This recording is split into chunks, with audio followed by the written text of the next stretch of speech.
I think I could beat you now. He on the losing streak right now, D. Huh? He on the losing streak.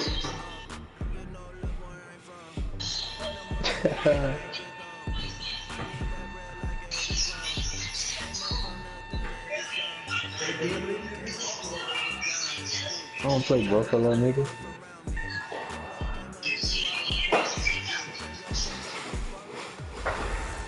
Hey, how I make the playoffs? Just keep winning? And I automatically get in? On tap, we've got what should be a fairly intriguing matchup between the Jacksonville Jaguars and the Minnesota Vikings. With that, we send you up to U.S. Bank Stadium in Minneapolis. Standing by our commentators, Brandon Godden and Charles Davis. And we find ourselves at the stadium that played host to Super Bowl 52, the wondrous U.S. Bank Stadium in Minneapolis. Nothing like the fanfare of introductions to an NFL game, and that was in evidence a moment ago. Fireworks, pyrotechnics, you name it. This crowd is ready as their guys get set to match up between the Jacksonville Jaguars and the Minnesota Vikings. Hi again, everyone. Brandon Godden alongside Charles Davis. And Charles, you look at this Vikings ball club. They're hot as can be. Winners of 8 of their last 9 games. I don't know if you'd call this start a surprise exactly, but they've proven that they're going to be able to stand toe-to-toe with anybody. Meanwhile, for the visiting Jaguars, they too were winners last time out, so something's got to give here. I love it when both teams come in off of wins. Great mindsets, and it usually leads to a really well-played game. The final playoff push is upon us. It's Week 12 of the my NFL God, season, and we're underway on EA Sports. That's fielded in the end zone. And no run back here. This will be a touchback, and it comes out to the 25-yard line. So here's the first drive now for the Jags. They'll be led out by their quarterback, the guy out of California, the former Cal Bear, Jared Goff. That was a solid performance last week, wasn't it? 2 touchdowns, no interceptions, ran the team well, won the ball game. Bottom line, may not have been earth-shattering, but it didn't need to be.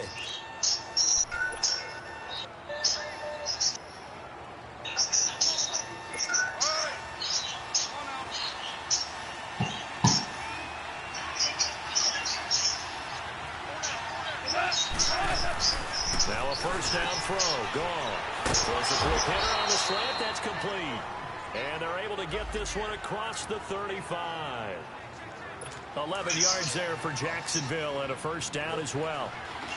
An ex-teammate used to tell me all the time, I hate experienced quarterbacks because no matter what, you really can't hide what you're doing. And I think that right there, he knew right away where the blitz was coming from, where his primary guy was going to be, and he ended up going to the secondary target for a nice game. I was just going to ask you, that wasn't the primary target. He's so good at that, isn't he? I think he knew right away that he wasn't going to get to his primary guy. I think he read that as soon as he got to the line of scrimmage, knew where the pressure was going to come from, and said, I know how to beat that. And that's what he did.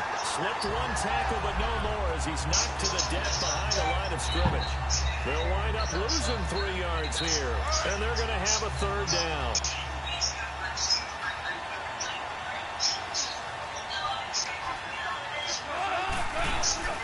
They'll fake the handoff. Now Goff. Wide open receiver complete. And he's taken down, but not before getting this across midfield and just shy of the 40.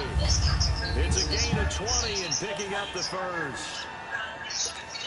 And early on, they're picking up right where they left off last week. And I know a lot of coaches say each game is its own. You don't really have carryover.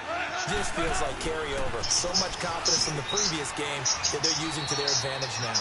2 yards on the carry there. It'll be second down. And the Buffet boys, the O-line, hopefully they're ready today. Listen, you got to feed them first.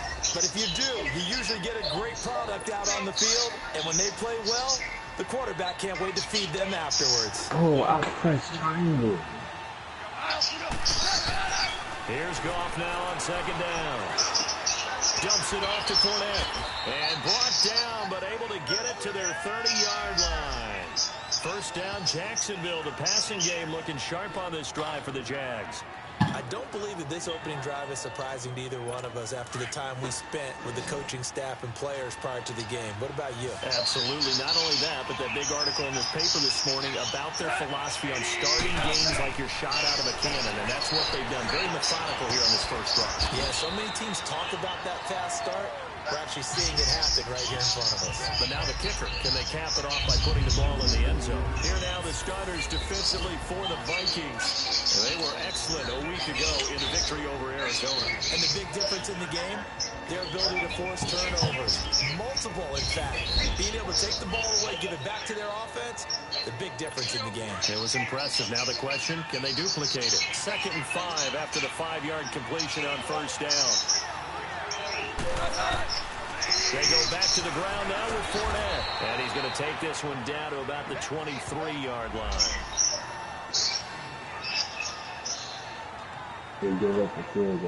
And this will be play number 8 of the opening drive. It's 3rd and short.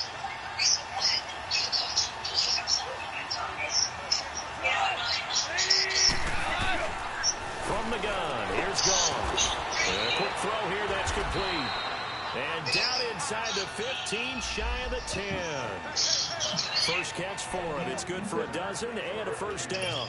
Okay, I'm not so great at math, but I just looked over at our statistician, Marvin, and he signaled to me 5 for 5 to get things started here on this opening drive. Where I come from, that's pretty good. That is pretty good. Now, what do you do defensively to adjust? Well, this is what game you trying to see? You got to make a decision as a defensive coordinator.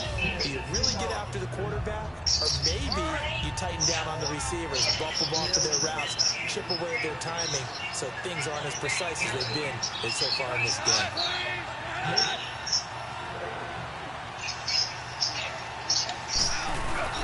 On second down, here's Fournette. So a nice job to break the Seahawks lost to Buffalo 24-13. As he's brought down.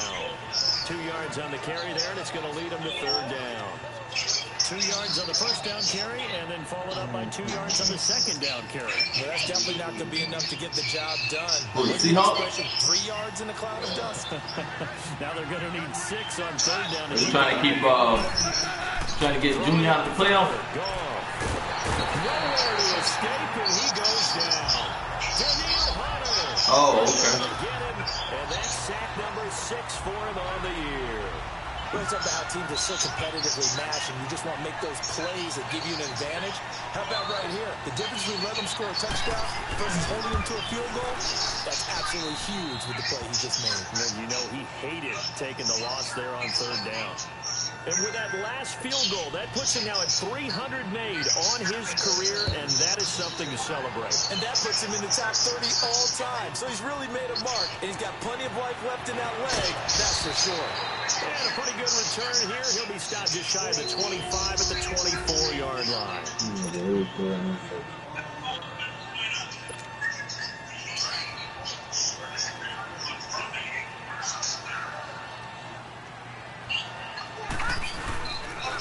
Now the first carry for Dalvin Cook. Takes it to the 26, just a 1-yard gain.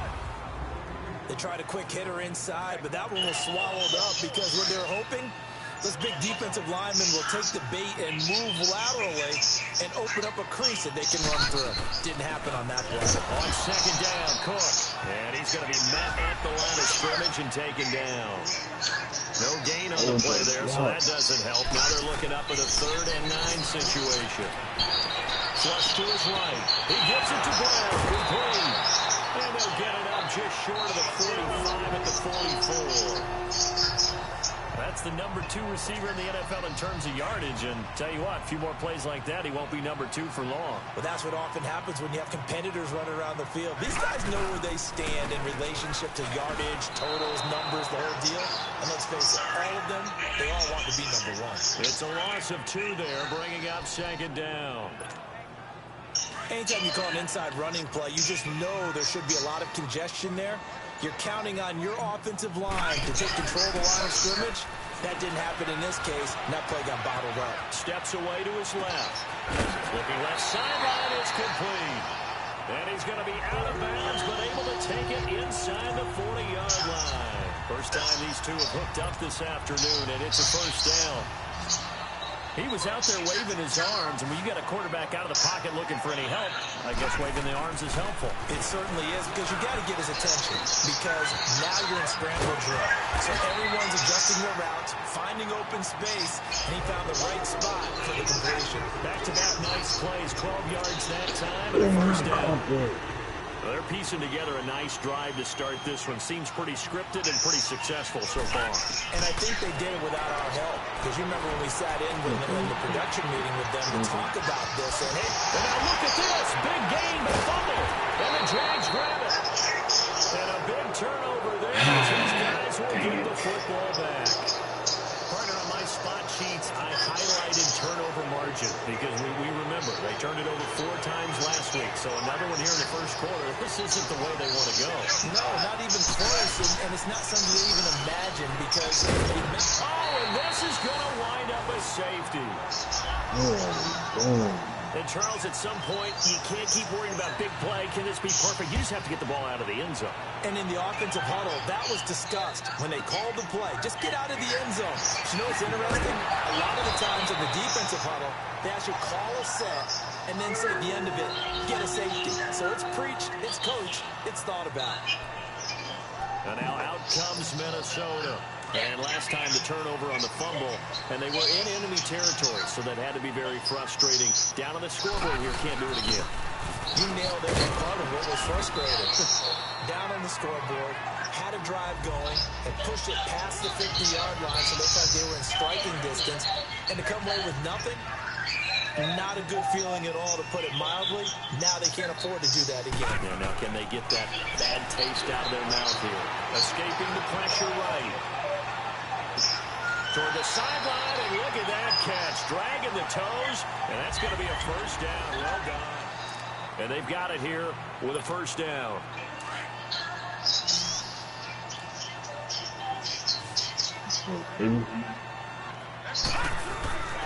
Off the play fake. Day.